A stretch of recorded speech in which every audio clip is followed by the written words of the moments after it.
बिस्मिल्लाहिर्रहमानिर्रहीम। अस्सलाम वालेकुम। एक दफा एक औरत सल्तनत उस्मानिया के सुल्तान अब्दुल मजीद के पास मुकदमा लेकर हाजिर हुई और अर्ज किया, सुल्तान मुअज्जम, हमारे गांव के काजी के पास मैं एक मुकदमा लेकर गई थी ताकि काजी साहब इंसाफ पर मबनी फैसला करके मुझे इंसाफ दिलाएं।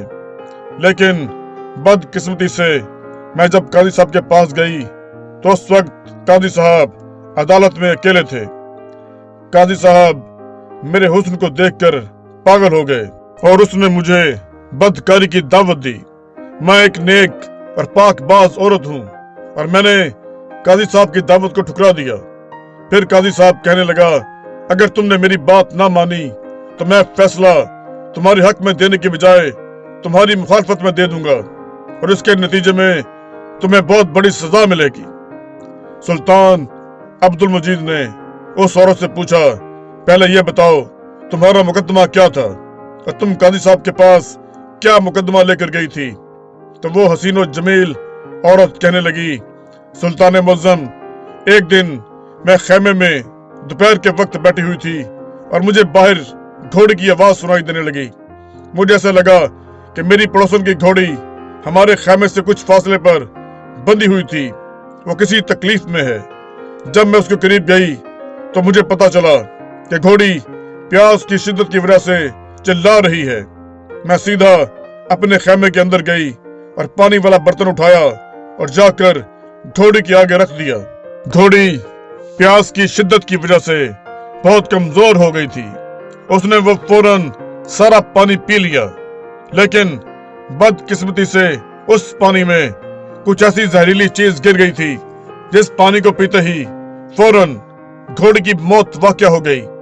जैसे ही ये खबर मेरी पड़ोसन को मिली तो उसने चीखना चिल्लाना शुरू कर दिया और उसने कहा कि तुमने मेरी घोड़ी को जहर दिया है। मैं उसे बताने की पूरी कोशिश करती रही कि मेरा ऐसा कोई इरादा नहीं था, मैंने तो सिर्फ उसको पानी पिलाया। मुझे नहीं पता था कि घोड़ी की मौत कैसे वाक़या हुई। यह सुनकर मेरी पड़ोसन ने आकर मेरे खेमे के पास मेरी अपनी बंधी हुई, मेरी सबसे कीमती और मेरी सबसे ज्यादा प्यारी घोड़ी उसने आकर खोली और कहा कि जब तक तुम मेरी घोड़ी की कीमत अदा नहीं करोगी उस वक्त तक तुम्हें तुम्हारी घोड़ी नहीं मिलेगी। और यही मुकदमा लेकर मैं काजी साहब के पास गई और कहा कि आप इंसाफ पर मबनी फैसला करें, क्योंकि मैंने जानबूझकर इस घोड़ी को जहर नहीं दिया। ये एक गलती थी या फिर एक हादसा था। जब मैं काजी साहब के पास गई तो काजी साहब अदालत में नहीं थे। मुझे मुहाफिजों ने बताया कि काजी साहब कबीले जा चुके हैं। मैं सीधा काजी साहब के खेमे के दरवाजे पर पहुंच गई। फिर काजी साहब की इजाजत पर मैं खेमे के अंदर चली गई। जब मैंने काजी साहब को अपनी बात पूरी तफसील के साथ बताई, लेकिन काजी साहब मुझे देखकर मेरे हुस्न का दिल दादा हो चुका था और मेरे जिस्म को ललचाई नजरों से देखने लगा। फिर काजी साहब ने कहा, अगर तुम मेरे साथ बिस्तर पर कुछ वक्त गुजारो तो मैं तेरे हक में फैसला दे दूंगा। जब मैंने उसकी दावत कबूल नहीं की तो उसने खेमे का दरवाजा जबरदस्ती बंद करके मुझे रस्सियों के साथ बांध दिया और मेरे मुंह पर कपड़ा बांधकर मेरे साथ जबरदस्ती ज़िना किया। जब मैं खेमे से बाहर निकली और चिल्लाने लगी कि काजी साहब ने मेरे साथ ज्यादती की है, तो उल्टा उसके सिपाहियों ने मुझे धक्के देकर वहां से निकाल दिया। मेरे पास इंसाफ लेने के अलावा और कोई चारा नहीं था, इसलिए मैं बड़ी मुश्किलों से आपके सामने हाजिर हुई हूँ। यह सुनकर सुल्तान अब्दुल मजीद ने कहा कि तेरी बात बिल्कुल दुरुस्त है, लेकिन तुम्हें अपना फैसला किसी शहर के काजी के पास लेकर जाना चाहिए था, ना कि एक सुल्तान के पास। मेरे पास इतना वक्त नहीं कि मैं आपके मुकदमे को हल कर सकूं, लिहाजा मैं काजी को पैगाम भिजवाता हूं कि वो इंसाफ पर मबनी फैसला करे। यह सुनकर वो औरत गिड़गिड़ाने लगी और अर्ज किया कि सुल्तान मुअज्जम, कभी चोर चोर को पकड़ता है, कभी मुजरिम मुजरिम को पकड़ता है, ये सुनकर सुल्तान ने कहा, नहीं। तो फिर वो औरत कहने लगी, सुल्तान मुअज्जम, अब आप ही बताएं कि एक काजी दूसरे काजी की मुखालफत में कोई फैसला देगा और दूसरी तरफ एक आम औरत। ये सुनकर सुल्तान मुअज्जम ने फरमाया कि अगर ऐसी बात है तो मैं खुद ही तुम्हारा फैसला कर देता हूँ। दोस्तों, यहाँ आपको सल्तनत उस्मानिया के अजीम सुल्तान के बारे में बताते चले।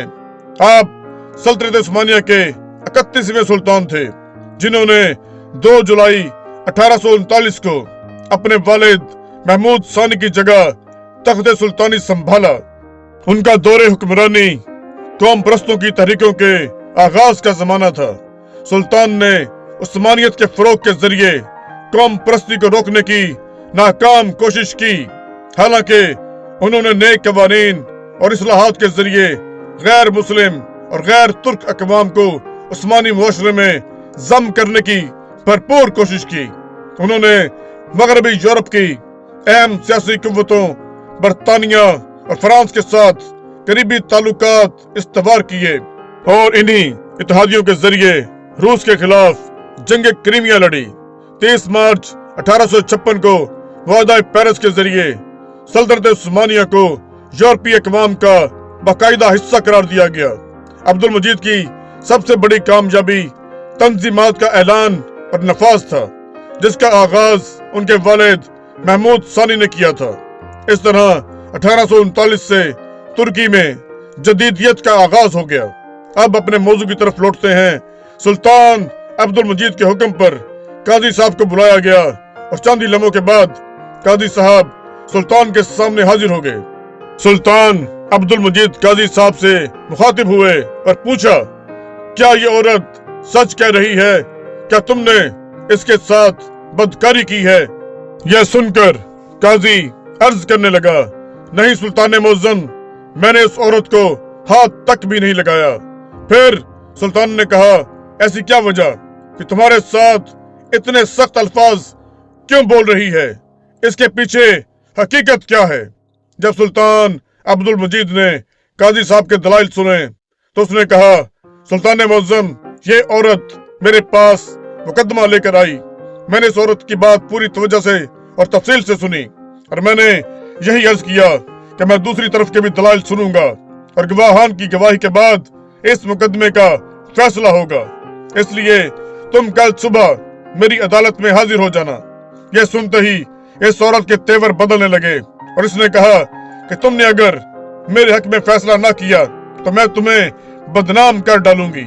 हत्ता कि अपने हक में फैसला दिलवाने के लिए इसने मुझे अपने जिस्म की भी पेशकश की। लेकिन जब मैंने इस औरत की ये बात मानने से इनकार कर दिया तो मुझे इसने ये धमकी भी दी कि तुम औरत की ताकत को नहीं जानते। मैंने इससे बार बार कहा कि मैं दोनों तरफ के दलाइल सुनने के बाद ही इंसाफ पर मबनी फैसला कर सकूंगा, लेकिन ये औरत जानती थी कि ये गुनहगार है और इसने वाकई अपनी पड़ोसन की घोड़ी को जहर देकर मारा है, क्योंकि इसकी घोड़ी पड़ोसन की घोड़ी से कमजोर और कम खूबसूरत थी। इसलिए ये उससे हसद करती थी और इसे डर था कि फैसला इसके खिलाफ आएगा और इसलिए ये मुझे धमकियां देने लगी। जब मैंने इसकी बात नहीं मानी तो इसने ये मुझ पर घिनौना इल्जाम लगाकर आपके पास ले आई। आप चाहें तो कबीला वालों से पूछ लें या खैमा के दरवाजे पर मौजूद खड़े मुहाफिजों से मालूम करवा लें। यह सुनकर वो औरत कहने लगी, सुल्तान मुअज्जम, वो कबीला इसका अपना है, ये उस कबीले का काजी है और ये बात रही मुहाफिजों की, क्या वो अपने सरदार के खिलाफ गवाही देंगे? इसलिए मैं उन दोनों बातों को नहीं मानती। क्या अब आप ही बताएं कि एक औरत अपनी इज्जत को खाक में मिलाकर किसी मर्द पर इस तरह का घिनौना इल्जाम लगा सकती है, और वो भी इतने बड़े काजी पर। अब सुल्तान अब्दुल मजीद दोनों के दलाइल सुन चुके थे, लेकिन सुल्तान की समझ में अभी तक कुछ नहीं आ रहा था कि इनमें से कौन सच्चा है और कौन झूठा। उस औरत के पास न कोई सबूत था और न ही काजी के पास कोई ठोस सबूत था जिससे इन दोनों में कोई भी एक बेगुनाह साबित हो सके। थोड़ी देर सोचने के बाद सुल्तान अब्दुल मजीद ने हुक्म दिया कि एक बड़ा सा बर्तन लेकर आओ। सुल्तान के हुक्म पर एक बड़ा सा बर्तन हाजिर किया गया। फिर सुल्तान ने हुक्म दिया कि इसमें चश्मे का साफ, शफाफ और पाक पानी डालो। बर्तन में आईना की तरह शफाफ पानी डाला गया। बर्तन बहुत बड़ा था। सुल्तान अब्दुल मजीद ने काजी साहब को हुक्म दिया कि काजी साहब, आप इस बर्तन में लिबास समेत अपने पूरे जिस्म को डबो दें, यानी इस तरह डबोएं कि जैसे आदमी चश्मे में नहाता है। काजी साहब ने सुल्तान के हुक्म की तामील की और फौरन उस बर्तन के अंदर पैर रखकर नहाने लगा। सारे दरबारी हैरान थे कि आखिर सुल्तान मुअज्जम क्या कर रहे हैं। इसके बाद सुल्तान अब्दुल मजीद ने हुक्म दिया कि मेरा अपना जाती घोड़ा लेकर आओ। थोड़ी देर गुजरी थी कि सुल्तान का घोड़ा सुल्तान के सामने हाजिर हो गया। अब सुल्तान अब्दुल मजीद ने कहा कि वो पानी वाला बर्तन मेरे घोड़े के सामने रखो। जैसा ही वो पानी वाला बर्तन सुल्तान के घोड़े के सामने रखा गया तो घोड़े ने फौरन पानी पीना शुरू कर दिया।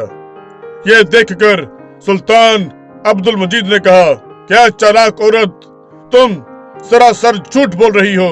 काजी बिल्कुल बेगुनाह है और उसने तुम्हें हाथ तक भी नहीं लगाया। हत्ता कि मैं ये कह सकता हूँ कि काजी साहब का दामन बिल्कुल पाक, साफ और शफाफ है। यह सुनकर तमाम दरबारी बड़े हैरान हुए कि एक बर्तन में नहाने और घोड़े के पानी पीने से कैसे पता चला कि काजी साहब बेगुनाह है और औरत गुनहगार है। तो यह सुनकर एक वजीर बोल पड़ा, सुल्तान मुअज्जम, आपको कैसे पता चला कि काजी साहब बेगुनाह हैं और ये औरत झूठ बोल रही है? तो सुल्तान अब्दुल मजीद ने कहा कि ये मेरे घोड़े की खासियत है कि ये निजस पानी को मुंह नहीं लगाता। पीना तो दूर की बात है, और अगर काजी साहब ने इसके साथ बदकारी की होती तो ये पानी निजस हो जाता और घोड़ा कभी इसको मुंह नहीं लगाता। इसलिए ये औरत सरासर झूठ बोल रही है। इसके बाद सुल्तान ने उस औरत को कहा कि अपने अल्फाज में तुम सच सच बता दो, वरना तुम्हें ऐसी सजा मिलेगी कि तुम औरों के लिए निशाने इबरत बन जाओगी। जब उस औरत के पास और कोई चारा ना रहा तो उसने सुल्तान अब्दुल मजीद और तमाम दरबारियों के सामने अपने गुनाह का इकरार कर लिया और बताया कि जैसा काजी साहब ने कहा था वैसी ही बात है।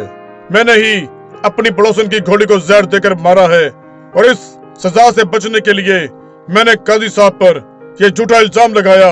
इसके बाद सुल्तान अब्दुल मजीद ने फैसला सुनाया कि घोड़ी के कत्ल के इवज तुम्हें घोड़ी का जुर्माना अदा करना होगा और एक मुअज़्ज़िज़ और नेक ईमानदार काजी पर घिनौना इल्जाम लगाने के जुर्म में तुम्हें 1 साल के लिए जिंदान में डाल दिया जाता है।